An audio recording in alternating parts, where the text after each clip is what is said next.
This program is brought to you by First National Bank of Botswana.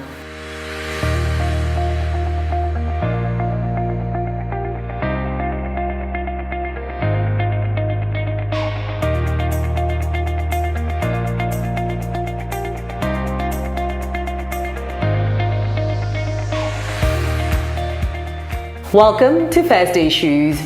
The conventional view of national economies often focuses on large corporations and foreign direct investment.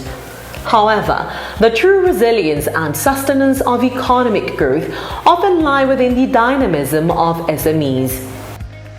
This is exemplified by the operation of Kalahari Shade Net, founded and led by Joseph Itlhobogeng. Kalahari Shade Net, a manufacturing entity based in Silibepikwe, Botswana, does not just produce agro, safety and aesthetic nets. It embodies the critical role SMEs play as fundamental engines of economic stability and diversification. The argument for Joseph's company as an economic sustainer is statistically grounded in the broader contribution of SMEs. In many developing and emerging economies, SMEs are disproportionately responsible for job creation and GDP contribution. In Botswana, for example, SMEs are foundational, often contributing over 50% of the nation's total employment and a significant percentage to the GDP. This statistical weight clearly demonstrates that Joseph's efforts are not isolated. They are part of the main force driving the national economy. By offering durable products that reduce water loss, protect crops from UV damage and frost, and provide safety controls in mining and construction, Kalahari Shade Net is also supporting other key economic sectors like agriculture and infrastructure. Our conversation with Joseph endeavors to find out more about why specifically this sector and what makes him the entrepreneur he is. Thank you so much for coming on First Issues. We're talking to you today about your entrepreneurial pursuits, your endeavors, and specifically talking about Kalahari Shade Net, right? This is where you manufacture shade nets. But why manufacturing when you could have gone into any other sector and not one that has agriculture as its main client? Very interesting, yeah. You see, I'm a chemical engineer by profession, so I could have gone into any type of manufacturing. Just a little bit of a story. When we started this, it was during the COVID. COVID was a very interesting time and also yet an opportunity for us people that want to go into business. So you see, what we wanted to do at the time was just to do something in our farm. There was shortage of nets, shortage of everything due to the restrictions. So being a chemical engineer, we just said, why do we have a shortage? Why can't we make this ourselves? So we decided, my wife and I, that let's go into manufacturing, specifically agriculture. Because, you know, most Botswana used to do agriculture. I've got animals. And I just thought about it. Why not do something that will help me being a farmer? So we decided to go for shade netting. And it was something that was completely new. We had never done it before. We just based on our experience, on our knowledge, on our understanding as engineers. As you know, engineers make it happen. So we made it happen. When we do things, right, usually there's that anchoring belief that we have, and it's usually from somebody that we look up to. So my question to you is, what is something that a mentor or that someone that you look up to has said to you that is now guiding you in your journey as an entrepreneur? Yeah, you know, I had a mentor, and he was a very funny man, yeah? He said to me, never limit your thoughts. And I was like, okay, what does that mean? He says, when you are deep in thoughts, at the time when you think you are just about reaching the borderline, don't stop. You continue thinking. So that got into me, and that is why I'm finding myself where I am. I could have looked for another job. We could have gone overseas, but I just said, you know, when I go overseas, I'm going to be using my thoughts to benefit somebody. And why not use all those thoughts and benefit ourselves here in Botswana, especially in the agriculture? You know, over the past years, agriculture has just gone down. And I thought, my thoughts at the time would help to help agriculture, especially on horticulture. And yeah. You know, a lot has changed since you started during the COVID era, right? How we eat, how we work has changed, and definitely entrepreneurship itself has changed, right? So with you speaking from experience, how would you say it has specifically shifted from the time you started to today, and how were you able to absorb that impact and adapt? You see, we started during COVID, and during COVID there was no movement, or movement was highly restricted. So at the time we were just dependent on somebody calling and then possibly us going to deliver for them. But ever since COVID ended, there has been a lot of change.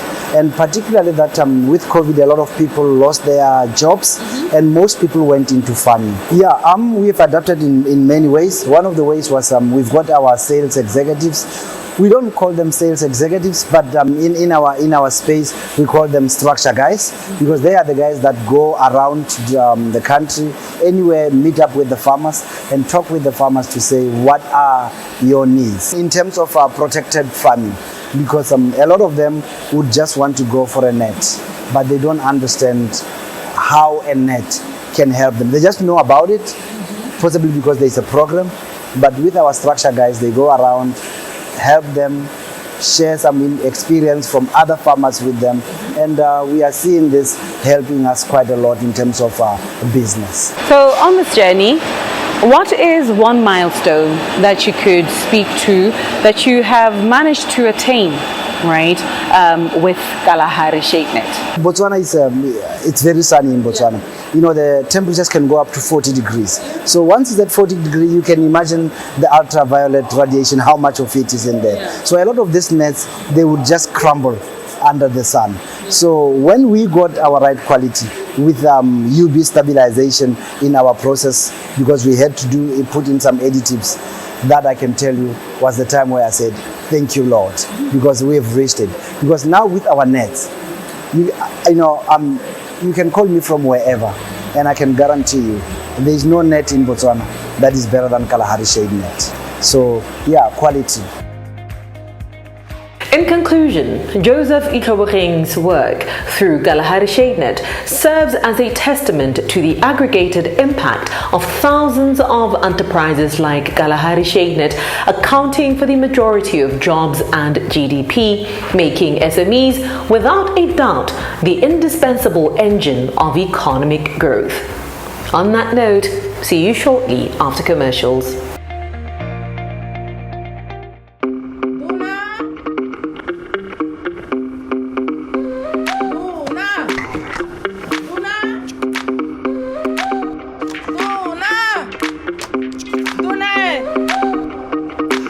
Bitsa motho gore motho a leke mangwala go duela metsi. Mama, ka rama le jana ha o tlhoka le go tsamela kgakala gore go duela metsi. FNB re diretse tiro motho. Senthe. Ma kwa go marekisetsong a ile gore ana le tshwao la FNB Cash Plus. Se se tlhokanyela ke o mang wa gago mo tirisong le reference number e bong dinomoro tse di diriswang go ruragatsa dituelo tsa gago. FNB what? FNB Cash Plus. Madonna makante ke ngontso samplele ka mananeo a FNB ya Cash Plus. Hela, ha re le nna ke gone go utwang ka dona. Ebile ke ne ke sa dumele. Deposit cash and coins, withdraw from e-wallet, make cardless cash withdrawals, buy prepaid airtime and electricity, pay bills such as water, electricity and many more. FNB. Dona. Nyawa ene ke ra sa thare. Mpare motiki. Na ke ra go mothotho hela mamarapedi o tola sekontere hela o bua go semosong wa go duela semosong manane wa FNB Cash Plus. FNB, how can we help you? If it had not been for a family member entrusting me with their installation, there wouldn't have been any Mr. Solar. Welcome back to First Issues. This is the segment where we talk to entrepreneurs about their challenges and how they manage to overcome them. Tonight, we have a conversation with Dumisang Thapelo, the founder of Mr. Solar. We previously had a conversation with Dumisang about her undertaking, where she expressed that seeing her clients, who are usually farmers who can't afford solar installations, happy about receiving her help is the reason behind what she does. Mr. Solar came as a result of helping her uncle install his solar system, using her mineral engineering technical skills. Since then, she has not looked back. But even so, there's no business that is all smooth sailing. And so, what are those challenges that Dumisang faces as a founder? There are many, but I just take it as part of the journey. Essentially, there's no industry that you can go into that wouldn't have challenges. The thing that I think that for solar in particular is the information gap, because it's relatively new technology. So we need to do more to inform clients on their buying decision, so that when they buy equipment, they are well informed about its performance, its ratings, its durability, just to prevent market spoilage, where someone then we toboka solar only just because of the fact that they had a bad experience with one installation, then they discard the whole industry. So information in the solar industry would go a long way in terms of informing the consumer and on solar technology and solar prices. I know you haven't spoken about these challenges, but most common for a lot of startups is funding. There's also the emotional toll that comes with the ups and downs of running a startup company. So the question then would be, how do you go about dealing with the common entrepreneurial challenges that a lot of your counterparts, and I want to believe yourself as well, go through? Well, when it comes to financial challenges, I'd say that we started the company with no finances. But that helped us because when we eventually got financing, we're using an existing track record. So I'd say starting from zero with what you have is very important, with of course the support of the family around you. See, when I installed for the family members, essentially our next installations came from the farmers around him that came to see it, proof of concept, to just be like, what? There's no generator, so it was a domino effect from then on. And then in terms of the ups and downs of running a business, it's just an issue of resilience, and also knowing that it's a problem that affects us all. I think I find comfort sometimes when it comes to issues that affect us all.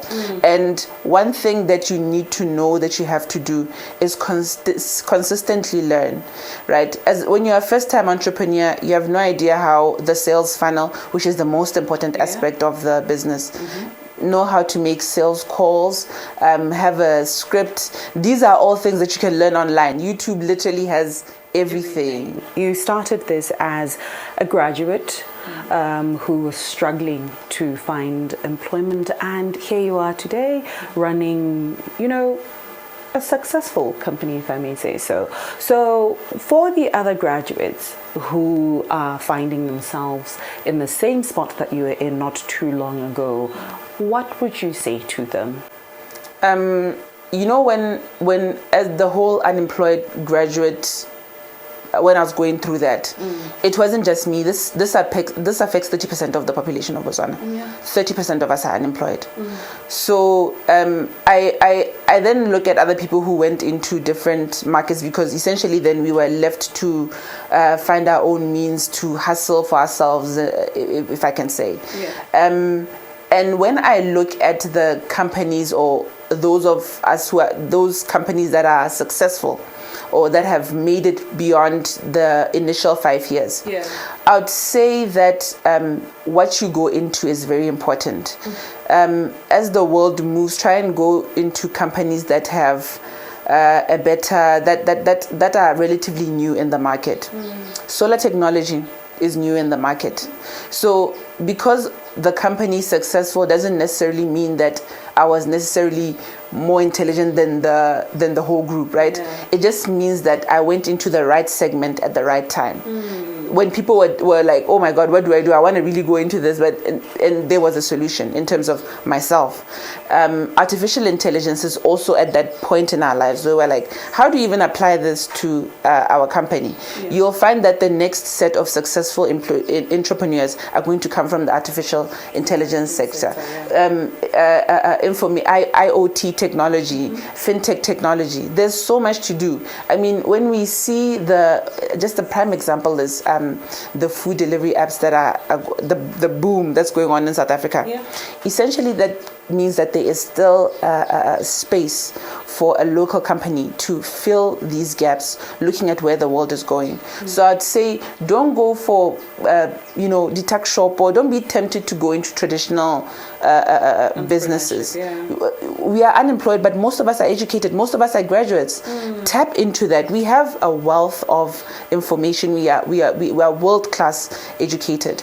So use that as leverage in terms of starting your company. Even when you're doing a traditional company, do it different, do it better than from what we would have seen 20 years ago. Challenges are a part of the journey. As an entrepreneur, you need to embrace them and learn from them. Exactly what Dumisang Thapelo did. On that note, see you shortly after commercials.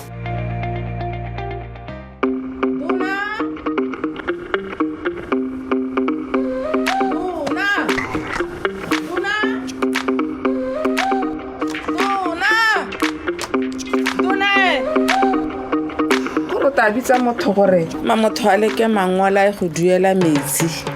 Mama, kana male jana o tlhoka le go tsamela kgakala gore go duela metsi. FNB re diretse tiro motho. Senthe. Ma kwa go marekisetsong a ile gore ana le tshwala FNB Cash Plus. Se se tlhokanyela ke o mang wa gago mo tirisong le reference number e bon dinomoro tse diriswang go ruratsa dituelo tsa gago. FNB what? FNB Cash Plus.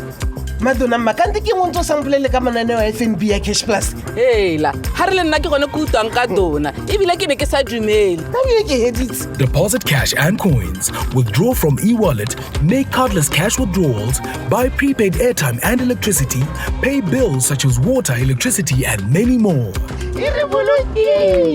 FNB. Dona. Nyawa ene ke ra sa thare. Mpare motiki. Na ke ra go motho go thoela mamarapedi. O tola skontere hela. O bua go semosong wa go duela semosong. Manane wa FNB Cash Plus. FNB, how can we help you?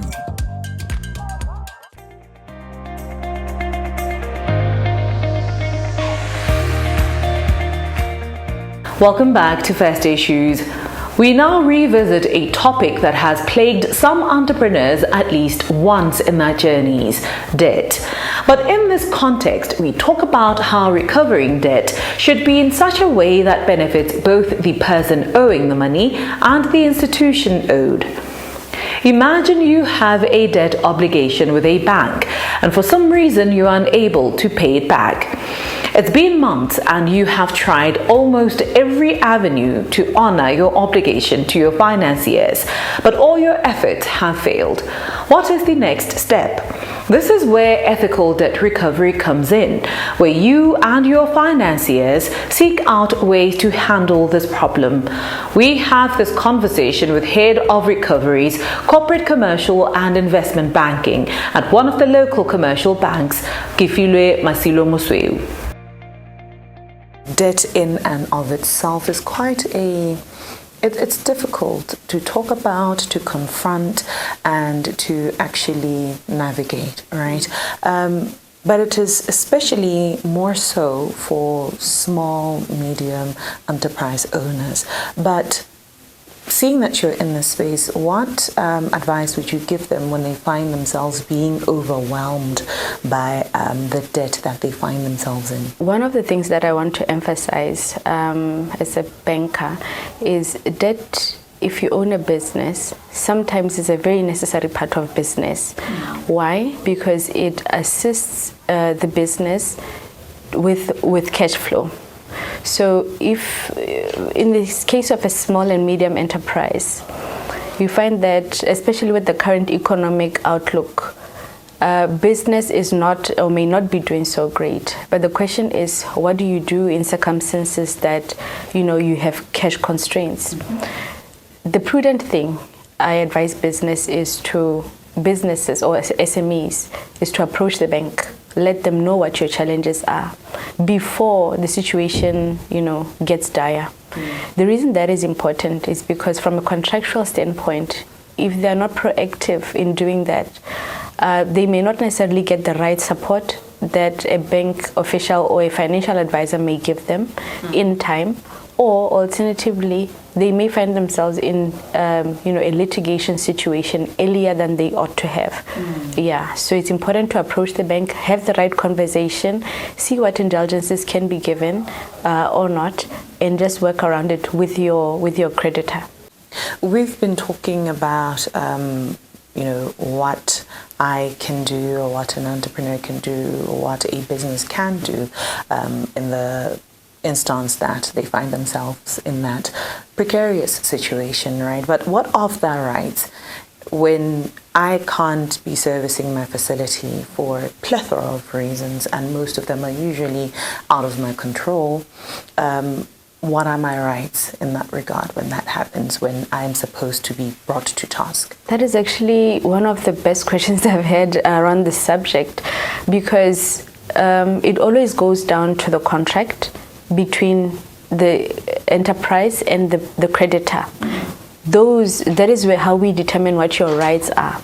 However, if you are an enterprise and you believe that maybe your rights are being compromised or they're being stifled, you have a right in law to defend the action before court. There's absolutely nothing wrong with that. That is why the courts are there in the first place. But it is always important, and I advise clients this, that always get legal advice.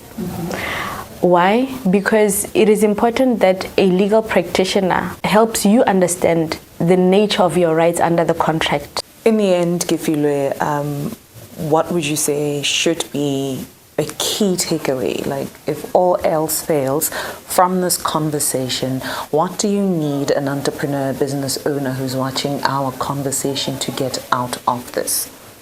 It is important to get your conversations with the bank going early should you find yourself cash constrained.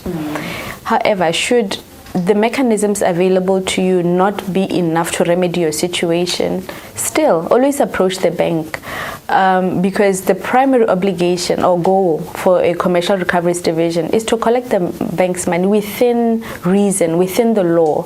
So the sooner you have a conversation, there may be a legal process running parallel, a conversation, and you may find that you actually save your situation. It saves you costs. When I say costs, I mean legal costs. It saves you time, even production time, because it also maintains your relationship with your bank. You can, by the time you rehabilitate, you're able to go back to your normal operating business. If you are an entrepreneur struggling to meet your obligations with your financiers, all you need to do is state your case with them so that a solution may be found for your plight. You just need to first ask for help. That's all we had for you tonight. Until next time, good night.